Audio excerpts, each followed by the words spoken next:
White South African farmers are seeking a role in land reform as the ruling African National Congress moves to change the constitution to allow for the expropriation of white-owned land to rectify racial ownership disparities.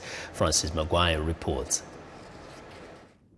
More than 10 years ago, Sabi Suke and 15 other investors achieved a dream, one that few black South Africans get to experience: owning farmland. 472 hectares was first bought by the state from a white farmer and then transferred to a trust made up of hopeful black farmers. The land is in South Africa's fertile maize belt, but today lies fallow. Suke and her fellow investors weren't able to develop the land due to a lack of funding and training.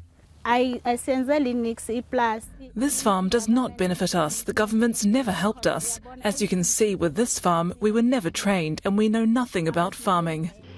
Land ownership is contentious in South Africa. Most of it is still in the hands of the country's white minority.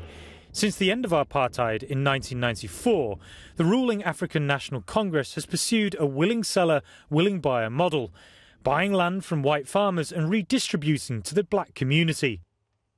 White cattle farmer Nick Serfontein is on a panel chosen by President Ramaphosa to speed up redistribution without hurting the economy.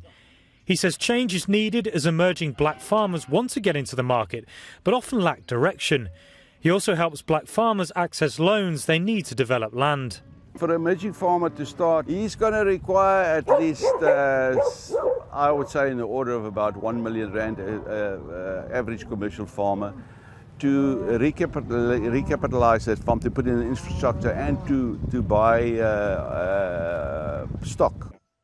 Serfontein has warned against the government pursuing a policy of redistributing land without compensating farmers, while some observers have also questioned the focus on land reform, when there's a growing need for housing among the country's swelling urban populations.